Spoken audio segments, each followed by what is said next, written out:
Giboulet. Son nouveau roman qui est paru à la Bête Noire, collection des éditions Robert Laffont, qui est spécialisé justement en polar et comme ça. Donc, Fantôme et Giboulet. Fantôme et Giboulet, ça parle de quoi? Alors, c'est marqué au dos. Oui. Donc, l'héroïne elle s'appelle Camille, que vous connaissez sous le prénom de Claude pour ceux qui ont lu Au bal des absents. Elle tient un refuge pour femmes victimes de violences. Et elle a un gros garde du corps parce que quand vous tenez un refuge pour femmes victimes de violences, je vais vous lire le début. Voilà. Les papiers officiels parlaient tantôt d'un lieu d'accueil pour personnes isolées, tantôt d'un relais d'accompagnement des familles. Mais Camille, la responsable du lieu, ne s'embarrassait pas de langue de bois. Elle disait tout net: je tiens un refuge pour femmes battues. Et quand on lui posait des questions indiscrètes, vous n'êtes jamais dérangé par les conjoints ou ex-conjoints? Il n'y en a jamais eu un seul qui a fait irruption chez vous sans crier gare pour récupérer sa femme et vous casser la figure au passage? Camille répondait sobrement: jamais. Alors, pourquoi? Est-ce que c'est par l'opération du Saint-Esprit? Non, c'est parce qu'elle a un garde du corps, c'est un gros chien en fait, c'est une espèce de lamproie issue de l'espace et qui boulotte les hommes violents. Ça, on est débarrassé. Et alors après, il faut qu'elle se débarrasse des os, c'est quand même un souci. Surtout qu'en ce moment, tout le monde trie ses ordures, enfin, il y a un petit peu de mal, quoi. Et malheureusement, son garde du corps est victime d'une indigestion. Donc, elle est bien obligée de fermer son refuge. Et elle se retrouve avec une grosse maison sur les bras, et il faut bien qu'elle paye le coureur, le curage de la fosse septique, tout ça. Donc, elle va décider de se lancer dans un petit business occulte, parce que son manoir a une particularité: quand vous enterrez quelqu'un sur place, son fantôme revient. Donc, elle met au point, ça aussi, non, je ne vais pas l'employer tout de suite. Elle met au point, en fait, un petit business, elle fait son site, globalement, sa proposition, c'est: venez avec l'urne de mamie, vous l'enterrez sur place, vous restez la nuit, mamie revient, vous lui faites la bise, vous lui dites salut et à bientôt, et puis vous reprenez l'urne en partant, et c'est 200 €, merci. Donc la grande question, c'est qu'est-ce qui pourrait mal se passer? Voilà. Effectivement. Non, rien du tout. Donc, effectivement, c'est une suite, on va dire, du bal des absents. Où on n'a pas besoin d'avoir lu au bal des absents pour les gens qui n'aiment pas le côté plus horrifique du bal des absents.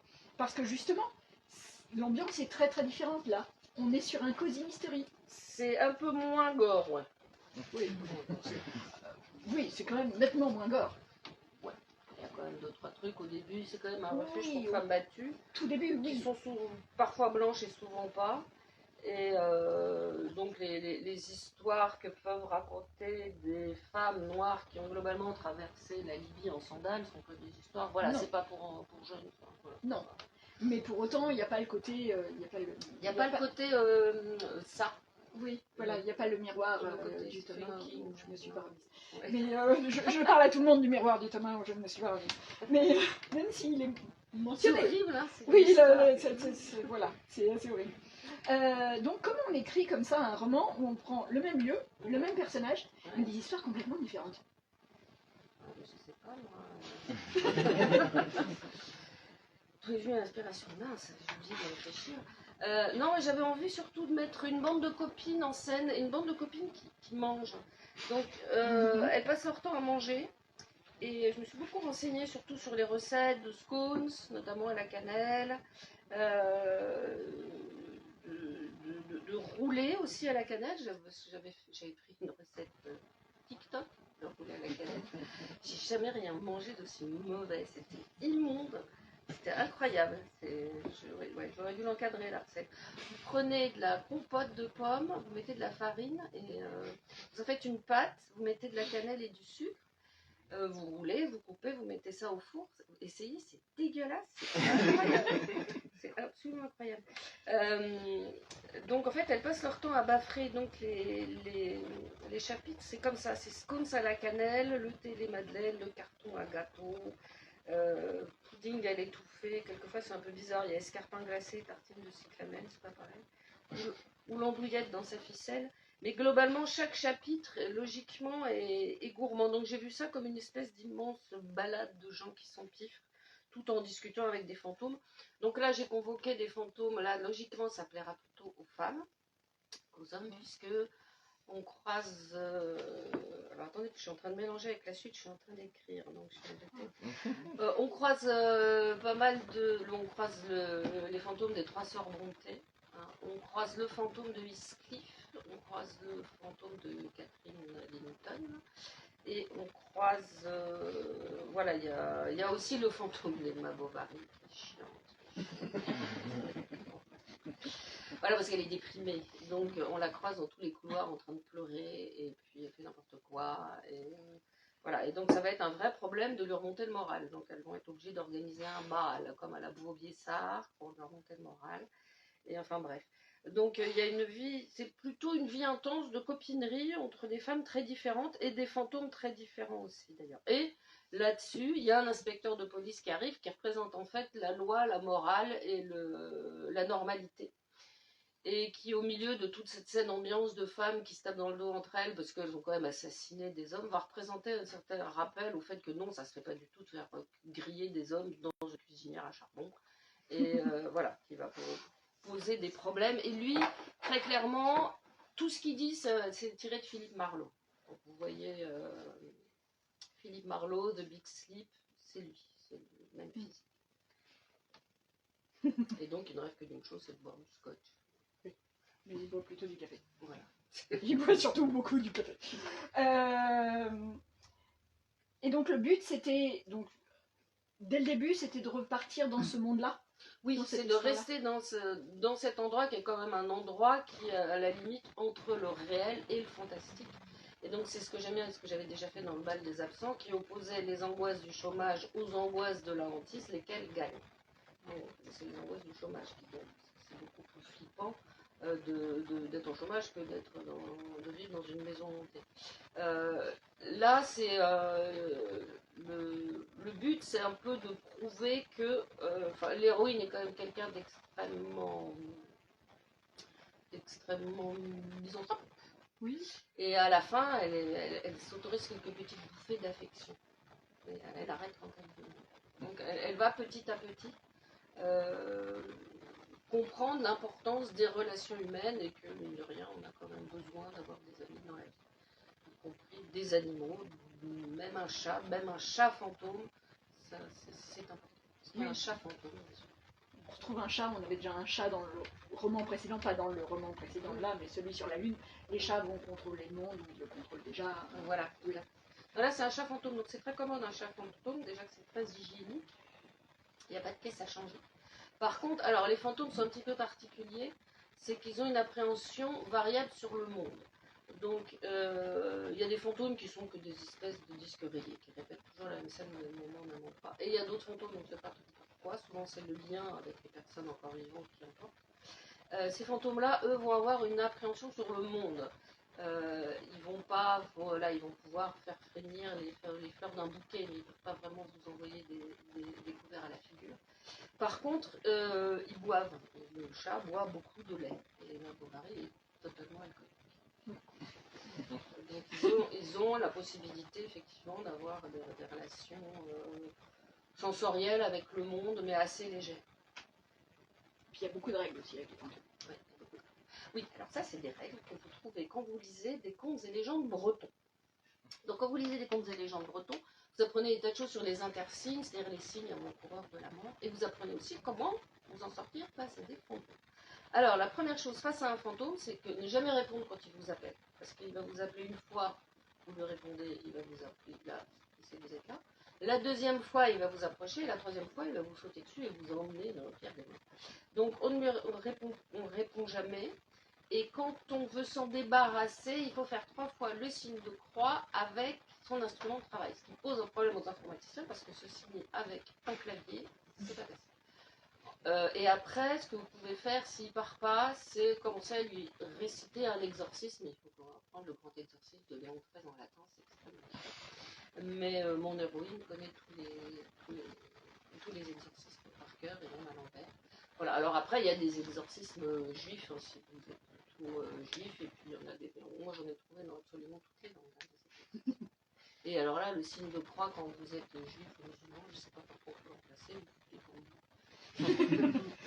En même temps, il faut faire comme Camille, il faut se renseigner beaucoup sur Internet, parce qu'avant d'ouvrir sa maison de fantômes, elle se renseigne beaucoup sur Internet. Oui, alors on trouve des choses merveilleuses sur Internet et vous intéressez aux sciences occultes.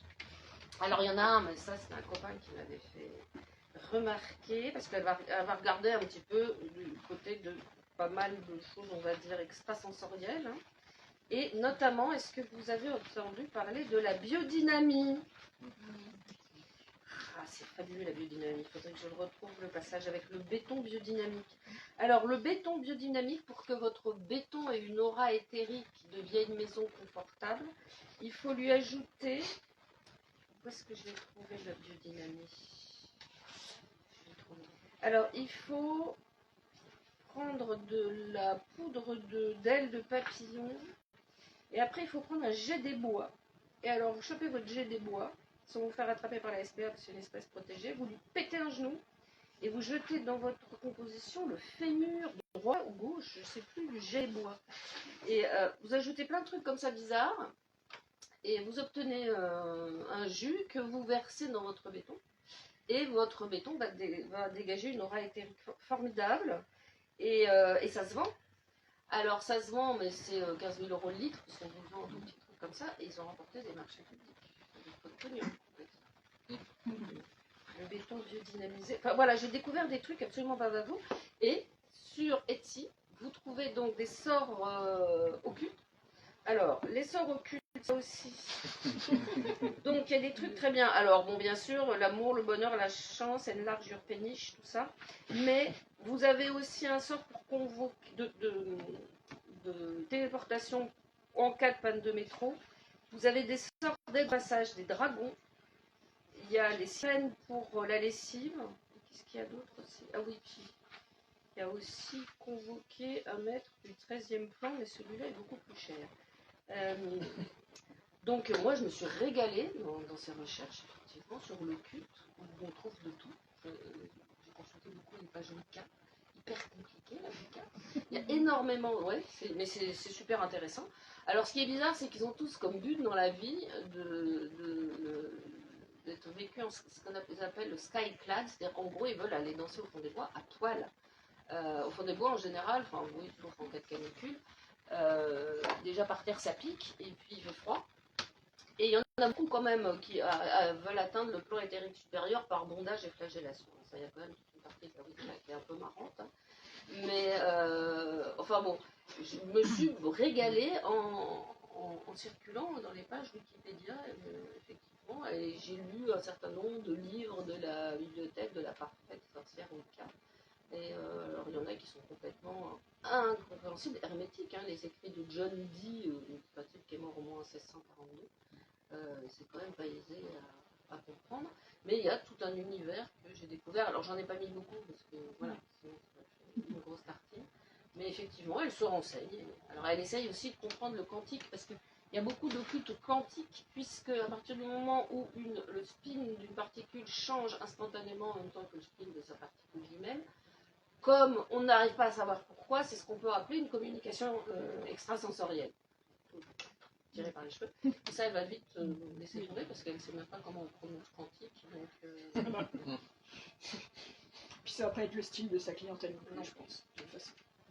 Je suis assez étonnée avec toute la cuisine qu'elle fait, qu'elle ne se soit pas mise au levain, surtout au levain de fruits et aux choses comme ça. Mais oui, puisque ses levures et tout ça ne montent jamais. Non.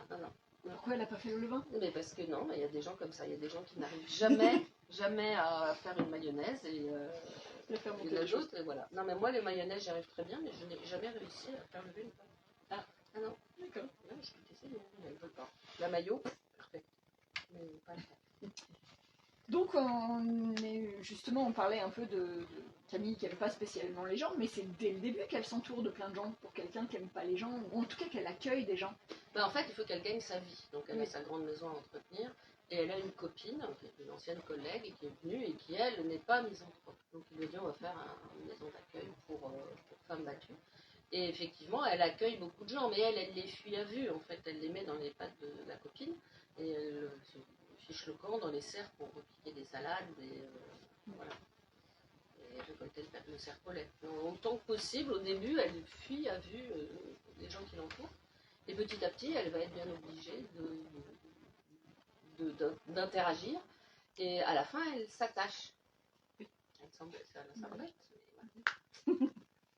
Donc, c'était parler de toutes ces femmes, mais c'était dès le début aussi cette idée de cuisine, mais de parler des violences faites aux femmes.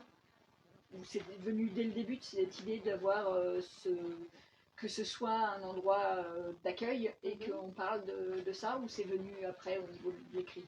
Non, mais de toute façon, c'était compris dans le prix, puisque tiens, on refuge pour femmes battues, donc à un moment, on Oui, est un peu obligé mais elle aurait pu faire autre chose.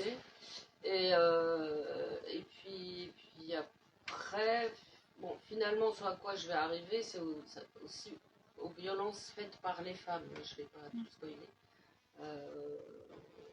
Voilà, parce qu'il n'y a pas de raison que les serial killers ne soient pas quelquefois des serial killers. Donc c'est plutôt l'empreinte de la violence sur la société que j'ai voulu mettre en œuvre.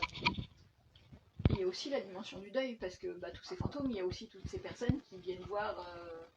Oui, il y a la dimension du deuil, donc c'est effectivement des gens qui veulent parler à leur cher disparu, et ce que ça révèle, c'est qu'à chaque fois qu'on veut parler à un cher disparu, c'est parce qu'on n'a pas réglé de compte, et que ça se passe mal systématiquement. Parce que, qu'est-ce que vous voulez dire finalement? C'est salut mamie, on t'aimait bien, et à bientôt, et rien que le à bientôt, c'est angoissant. Donc il y a un peu toutes les dimensions du deuil, et elle cherche désespérément des gens qui viennent enterrer, enfin inhumer temporairement quelqu'un qu'ils aiment vraiment pour les bonnes raisons, c'est-à-dire lui dire j'ai pas eu le temps de te dire au revoir, j'en profite, salut et à bientôt. Et en fait, elle ne trouve pas, parce que quelqu'un qui fait cette démarche a de toute façon des comptes à demander, et ça pose problème, parce que quand madame vient avec l'urne de monsieur pour lui dire après ton enterrement j'ai trouvé les lettres de ta maîtresse et de ton secrétaire, espèce de salopard, forcément ça va finir avec du sang sur les murs. Donc elle a effectivement de gros problèmes avec beaucoup plus avec les vivants qu'avec les morts. Oui. Donc on a au bal des absents, on a Chant de la Lune maintenant avec Fantôme et Giboulé, on retrouve tout le temps cette idée d'enquête qu'on avait déjà vue même avant. C'est pourquoi toujours l'enquête?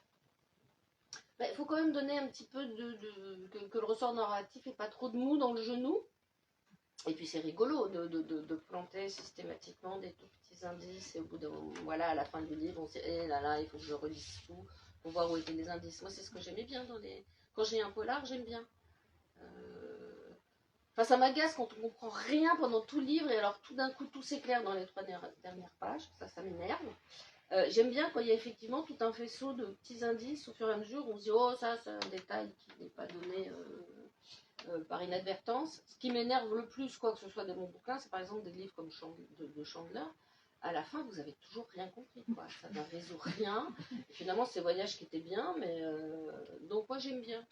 J'aime bien qu'il y ait quand même un fil conducteur où on se pose des questions. Mais qu'est-ce qu'il fait là? Mais pourquoi ça? Et puis en ça fait, marche qui a tué le colonel Moutarde? Voilà. Puis ça marche avec tous les genres de l'imaginaire, le polar. Oui. Ça marche bien avec tous les genres de l'imaginaire. On parle aussi... Bon, le corps, c'est un texte, quelque chose qui revient régulièrement dans les différents livres. Là, on parle de la réappropriation du corps par le vêtement. Ah ouais. Ben oui. Oui. C'est important aussi c'est-à-dire qu'on ne peut pas vraiment faire revenir les fantômes à poil. Vous aurez remarqué, il y a 2 choses avec les fantômes. Un, ils ne hantent quasi jamais les HLM. On a eu un exemple de HLM hanté. En général, quand vous avez un fantôme, c'est un signe extérieur de richesse. Ça prouve que vous avez les moyens de mettre un château autour. C'est clair. Et la deuxième chose, ils ne reviennent pas à poil. Donc en général, ils reviennent avec la tenue soit dans laquelle ils sont morts, soit dans laquelle ils ont été enterrés. Et c'est là où il y a Emma Bovary commence à devenir un fantôme de plus en plus bizarre, c'est qu'elle revient avec la toilette qu'elle avait lorsqu'elle a été enterrée. C'est une toilette de soie bleu marine. Et à un moment, pour le bal, elle va mettre une toilette de bal. Donc la grande question qui angoisse, c'est où est-ce qu'elle a trouvé une robe de bal dans le royaume des morts? Et elle devient de plus en plus louche en fait. Emma Bovary, elle entre de plus en plus dans le monde des vivants, c'est-à-dire que déjà elle émet des odeurs. Elle est de plus en plus bizarre, Emma Bovary. Et d'ailleurs, il y a une des compagnes de Claude, de Camille, qui trouve ça de plus en plus louche, et elle a extrêmement raison, le fait que ce fantôme finalement s'incarne de plus en plus et interagit de plus en plus avec les vivants. Toujours se méfier des fantômes Et je pensais aussi à celle qui refait des vêtements avec plein d'autres couleurs, qui justement propose des vêtements à ces femmes qui ont été battues, et justement sur cette idée de couleurs, de vêtements différents, de vêtements fun, parce que c'est pas parce qu'on a vécu des choses horribles qu'il faut pas apporter des vêtements fun. Oui, alors ça fait effectivement partie des genres d'ateliers qu'on peut faire pour des femmes qui effectivement ont un petit peu du mal à se remettre de leur propre autobiographie. C'est effectivement de fabriquer des vêtements, c'est-à-dire un rapport déjà matériel. On sait que ça détend un peu de soit tricoter ou coudre. Et ensuite, imaginer des vêtements pour soi et pour les autres peut effectivement permettre de se réapproprier un reflet dans un miroir, un rapport à son propre corps. Donc ça fait effectivement partie de différentes choses que j'ai pu observer dans moi, les actions que j'ai pu avoir vis-à-vis de populations féminines à laquelle la vie n'avait pas fait de cadeau. Donc ça vient de mon expérience, et ça vient de... En gros, Claude Camille, elle a une copine, son ancienne collègue, mais qui malheureusement va mourir globalement du Covid. Et elle garde avec elle est obligée de vider son refuge pour accueillir les fantômes, et parce qu'elle n'a plus son garde du corps qui boulotte les malsains. Et elle a deux copines. L'Étoile, c'est une jeune femme noire voilée qui a une vie pariante, et Mamantise, qui est, je vais vous lire la description de Mamantise, qui est une petite dame blonde, et qui effectivement fait des fringues. Alors, est-ce que je vais vous retrouver Mamantise?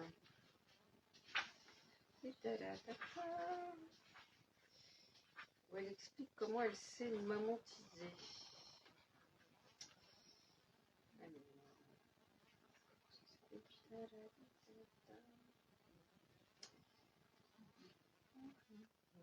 Ça m'agace. J'ai pourtant lu 45 000 fois.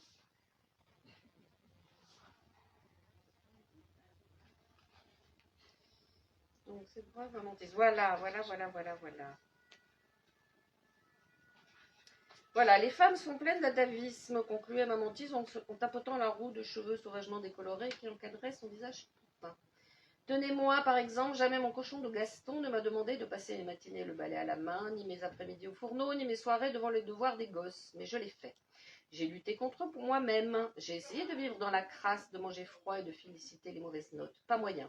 Ça me faisait comme une envie au doigt. J'avais besoin de faire propre autour de moi, il paraît que c'est une manie de maman. Je me suis mamantisée en quelque sorte moi-même.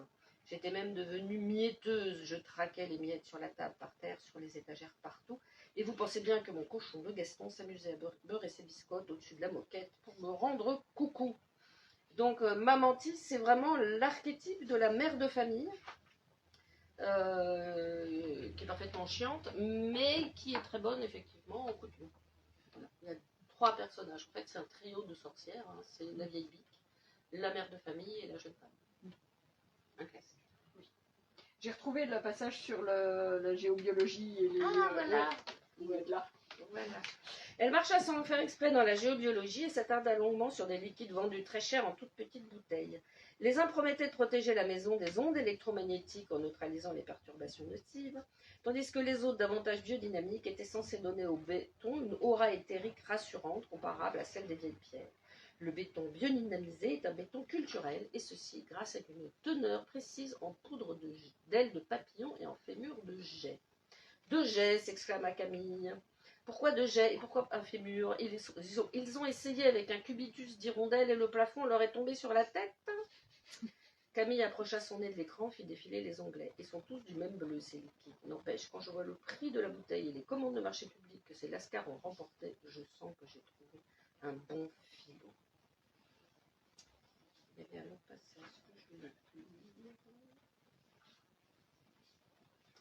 Et que bien sûr, je ne vais pas retrouver, ça m'énerve, pourtant je le connais par cœur. Bon, merci. Justement, on le voit là dans ce petit extrait, elle est quand même très douée pour se reconvertir, Camille. Alors, elle a absolument pas le choix, il faut qu'elle fasse tourner la boutique. Et donc, elle fasse rentrer de l'argent. Et donc, dès qu'il y a le couvreur qui passe, parce qu'il y a encore des tuiles qui sont envolées, elle refait une séance d'inhumation temporaire. Donc oui, elles sont des merdardes, elles sont des brouillards. D'ailleurs, c'est dit, c'est qu'elles ont toutes, de toute façon, à partir du moment où vous êtes une femme livrée à vous-même et que vous avez demandé le secours dans une association, la première chose qu'on va vous apprendre, après avoir réglé les problèmes de papier, ça va mettre 10 ans, ça va être de fonder, de vous mettre en auto-entrepreneur. Hein. Ça, immédiatement, on vous explique quand, comment, quoi faire, etc. Parce qu'on a besoin que vous soyez autonome rapidement avec vos propres compétences. Alors pour les unes, ça va être, je sais pas, moi, de faire du maquillage minéral. Pour l'autre, ça va être de faire de la couture. Et elle, alors là, c'est un problème. Quel code APE pour la vente d'inhumation temporaire?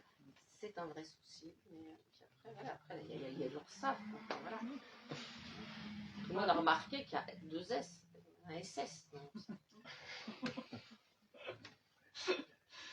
Mais c'était déjà une reconversion, le fait d'ouvrir et puis on en aura encore une après. Claude, Camille, c'est l'incarnation de la personne qui n'a plus, voilà, avant 25 ans sur le marché du travail, vous êtes trop jeune, et après 40, vous êtes trop vieux. Et entre les deux, si vous êtes une femme sans diplôme, vous n'êtes rien. Donc c'est l'incarnation de la personne qui est recrachée du garde-boue de la société. Oui, enfin, oui, à 39 ans et demi. Elle était opératrice de saisie, qui a encore besoin d'une opératrice de saisie. Voilà.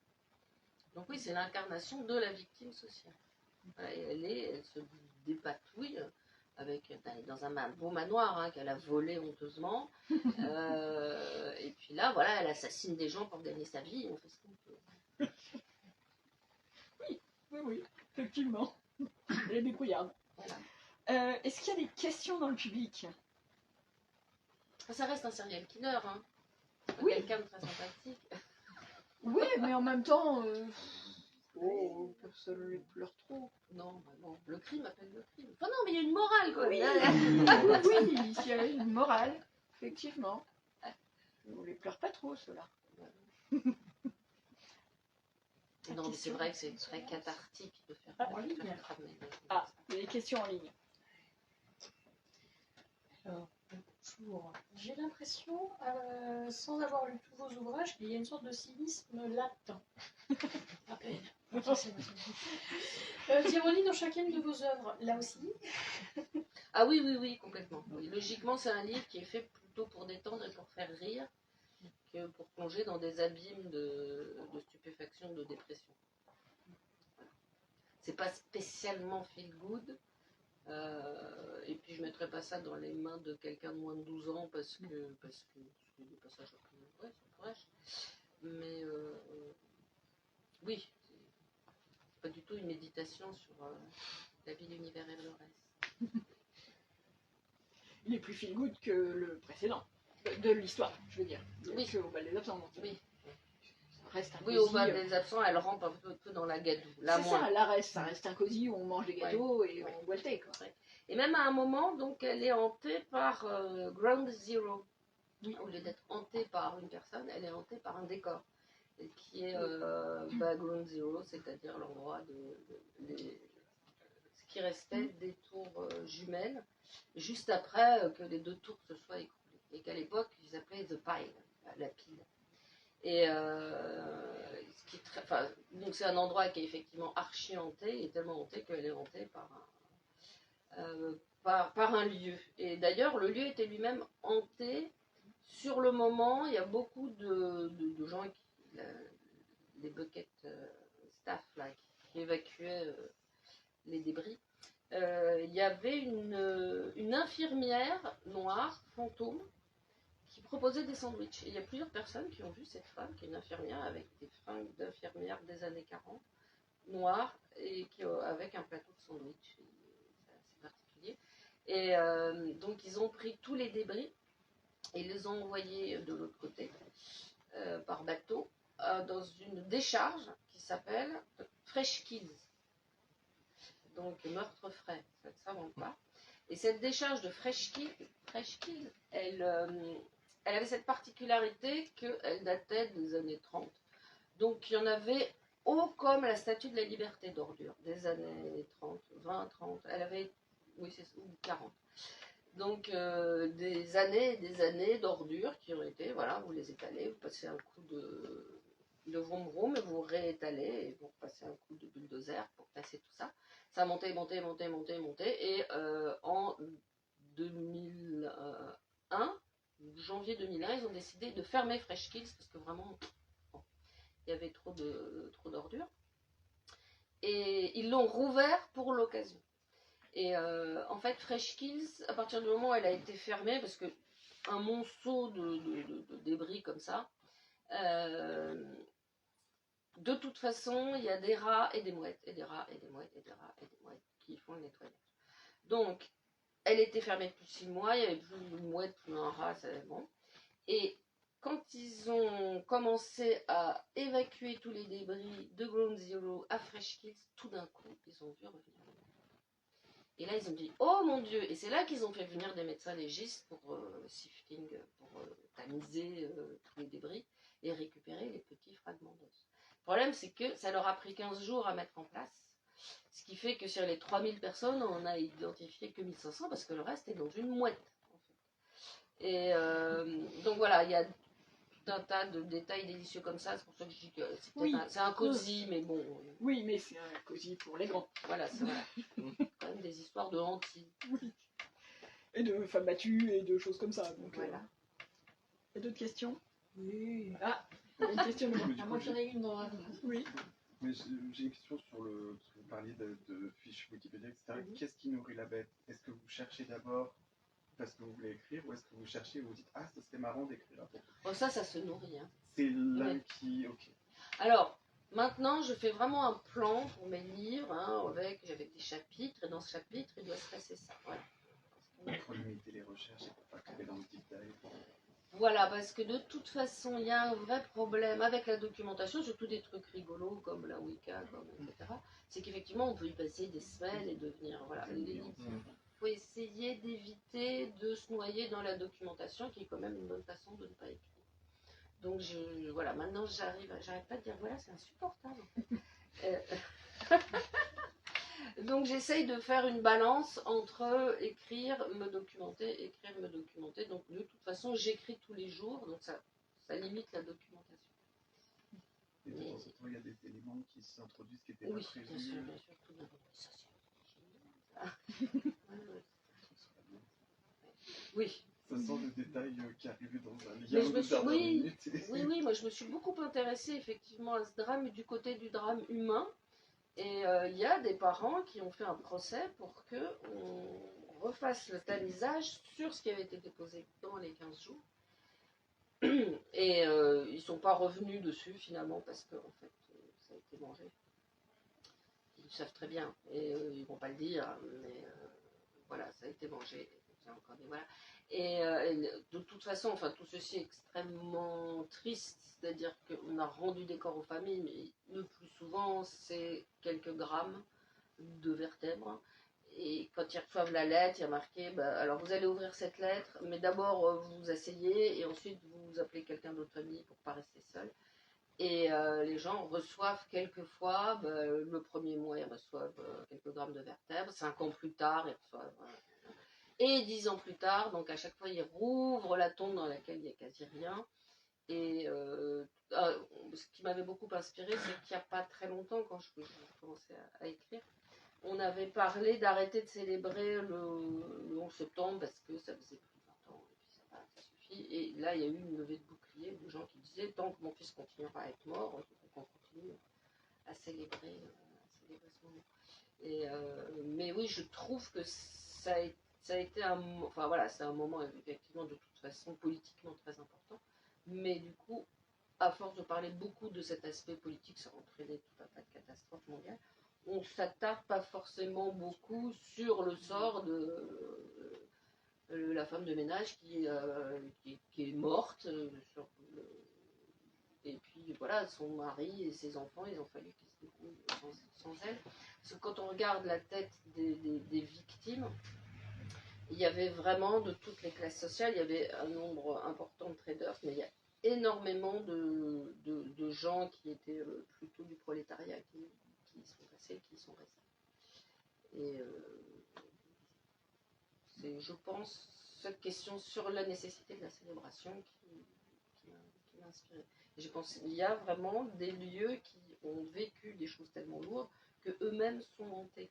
Et c'est très marrant, cocasse, étrange, bizarre plutôt. Moi j'étais allée, je suis montée au World Trade Center en 1990 au moins. Donc je suis allée tout en haut, j'ai regardé le panorama. Et à l'époque, Wall Street, c'était immonde. Hein. C'était, vous aviez les hommes d'affaires et les femmes d'affaires qui passaient là, très rapidement. Mais les gens qui vivaient là, c'était vraiment le lumpen prolétariat, c'était rouillé, c'était dégueulasse. Il y avait des poubelles de partout. Il y avait une faune pas possible et on n'arrivait pas à respirer en fait parce que les parois des immeubles très très hauts concentraient les gaz d'échappement. Et donc c'est un peu comme quand vous allez dans la Roure, je peux vous faire remarquer, si vous êtes déjà allé dans la Roure, il y a une pollution telle que vous n'arrivez plus à avoir assez d'oxygène et que les gens dorment en moyenne 1 heure de plus dans la Roure, tellement ils sont accablés par le manque d'oxygène et les gaz polluants, et c'était le cas à Wall Street. Et je suis retournée il y a une dizaine d'années, où maintenant il y a les 2 grandes piscines à la place des tours jumelles, mais maintenant le Wall Street, c'est nickel, c'est beau, c'est arboré, c'est propre, on sent qu'ils ont vraiment réalisé que ce quartier-là existait au-delà des tours qui s'y dressaient et qu'ils y ont prêté attention. Mais j'avais été soufflée par le changement urbanistique de cet endroit. Est-ce qu'il y avait d'autres questions? Ou Jérémy. Une question? J'ai peut-être aidé. Non, pas de questions. Peut-être encore un. Pourquoi ce revirement vers un cosy? Parce que j'avais envie d'écrire un truc avec de la crème fraîche. J'avais envie d'écrire quelque chose de sympa, tout en restant drôlatique, et ça me plaisait bien. Voilà. Littéralement ça. Parce que Les Angels de la Lune, pardon, mon livre précédent, c'est un livre de science-fiction. J'ai mis 4 ans à l'écrire, il n'est pas hyper gai. Et donc j'ai décidé de me retremper dans quelque chose un petit peu plus fort. Voilà. Oh, faut que je me passe ce type de langage, c'est insupportable. C'est vraiment un désir de vivre dans une ambiance plus sympathique. On mange, j'ai regardé plein de recettes, j'en ai fait quelques-unes. Maintenant je sais faire des amaretti au citron. C'était vraiment ouais. J'espère que quand vous le lirez, si vous le lisez, vous sentirez des bonnes odeurs de gâteau. Et puis il se passe quand même des trucs comme ça. Aujourd'hui pas. Encore une petite question? Il n'y a pas de sang. Non. Je ne crois pas. Vous n'avez pas de sang? Je ne veux pas, non, mais tout le monde est mort. Enfin, on parle aux morts, donc les morts, ça fait longtemps que. Non, pour moi, il n'y a pas Si, il y a Heathcliff qui, bien sûr, menace Catherine Linton. Qu'est-ce qu'il lui dit? De toute façon, c'est dans le livre, là. C'est. J'aimerais badigeonner la façade avec votre sang. Ouais, mais c'est dans Léo de Hurlevent, c'est pas moi qui l'écris. Alors, j'ai beaucoup pillé la culture des autres. Il y a des passages entiers, c'est Léo de Hurlevent. Il y a des passages entiers, c'est Madame Bovary. Orgueil et préjugés. Et Orgueil et préjugés, du coup, oui. Et oui. Mais ça fait 2 soirs de suite qu'on fait Orgueil et préjugés, c'est assez rigolo. C'est la thématique de la semaine. Donc j'ai beaucoup pillé mes ancêtres. Et vous n'avez pas honte? Non. Non. Je pense qu'ils seraient contents en fait, de savoir qu'on les cite encore 200 ans plus tard. C'est un hommage, ce n'est pas du pillage. Et alors on va retrouver Camille? Qu'il appelle Madame Claude. Or, quand on a mon âge, on sait que Madame Claude c'était une proxénète sous Pompidou. Donc, comme elle en a marre, elle a décidé pour Camille Claudel, elle est passée à Camille. Et en plus, ça fait jeune de changer de prénom. Voilà, ça la rajeunit un coup. C'est pour ça que maintenant, elle s'appelle Camille. Et là, actuellement, ça, je mélange un peu les deux bouquins. Elle est toujours dans son manoir, mais il va falloir qu'elle en sorte pour aller à Paris. Un personnage qui est plutôt sympathique, malgré ses grosses failles morales. C'est un personnage que je trouve sympa. Il y aura toujours le chat fantôme. Ah, le chat fantôme. Qui boit tout ce qui traîne. Et oui, et alors il y en a eu en plus, il y a à la fin, là, il y a un bibliothécaire noir qui vient chez elle, il écrit un border collie. Et vous pensez bien qu'un chat fantôme va faire suer un border collie, mais au-delà du réel, quoi.